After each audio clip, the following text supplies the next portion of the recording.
Hi everyone, রুদ্রাণীর আরেকটা ব্লগে আপনাদের সবাইকে স্বাগত। আশা করি আপনারা সবাই খুব ভালো আছেন। আজ আমি আপনাদের সাথে একটা হেয়ার প্যাক শেয়ার করব।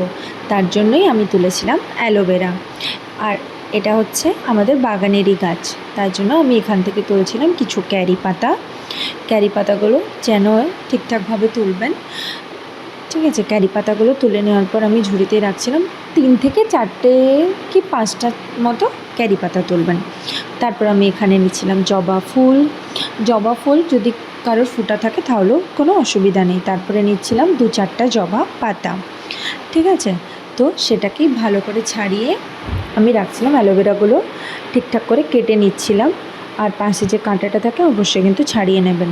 ঠিক আছে, অ্যালোভেরাগুলো ভালো করে কেটে নেবেন, না হলে কিন্তু মিক্সারে গ্রাইন্ড হতে প্রবলেম হবে। ঠিক আছে, এখানে আমি জবা পাতা, ক্যারি পাতা, কিছু আদা, তারপর আপনার পেঁয়াজ, সমস্ত কিছু জিনিসটা নিয়েছিলাম। পেঁয়াজটা একদম ছাড়িয়ে নেবেন, খোসাগুলো ফেলে দেবেন। খোসাগুলো দেওয়ার দরকার নেই, শুধু পেঁয়াজের সাদা অংশটা দিলেই হবে। তারপর একটা জিনিস সবসময় মাথায় রাখবেন, আমাদের মেয়েদের চুলই কিন্তু মেয়েদের এক অহংকার, তাই না? চুলটা যদি আমাদের পড়ে যায় তাহলে আমাদের সবারই কিন্তু প্রচুর মন খারাপ হয়ে যায়। তবে হ্যাঁ, আমি এগুলো ভালো করে ধুয়ে নেব, কারণ পাতা যখনই তুলবেন দেখে তুলবেন, কারণ যদি পোকা টোকা থাকে তাহলে কিন্তু খুবই প্রবলেম হবে। আর ক্যারি পাতার ডাঁটা থেকে পাতাগুলো আমি ছাড়িয়ে নেব।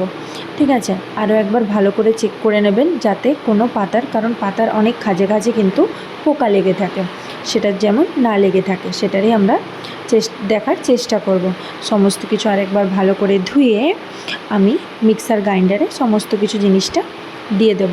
চেষ্টা করবেন এই প্যাকটা আপনারা সপ্তাহে 2 থেকে 3 বার ইউজ করবেন, কারণ খুবই সামান্য উপকরণ, সবার বাড়িতেই এই উপকরণগুলো থাকে, তাতে কোনো অসুবিধেই হবে না। আপনারা সমস্ত কিছু দিয়ে মিক্সারে গ্রাইন্ড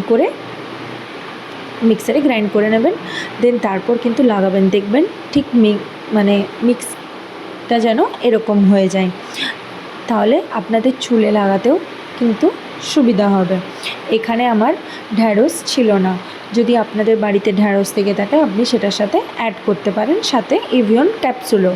ঠিক আছে, তারপর এটাকে ভালো করে নারকেল তেল একটু মিশিয়ে ভালো করে ফুটিয়ে নেবেন, তাহলেই আজকের হেয়ার প্যাক রেডি। চলুন, টাটা।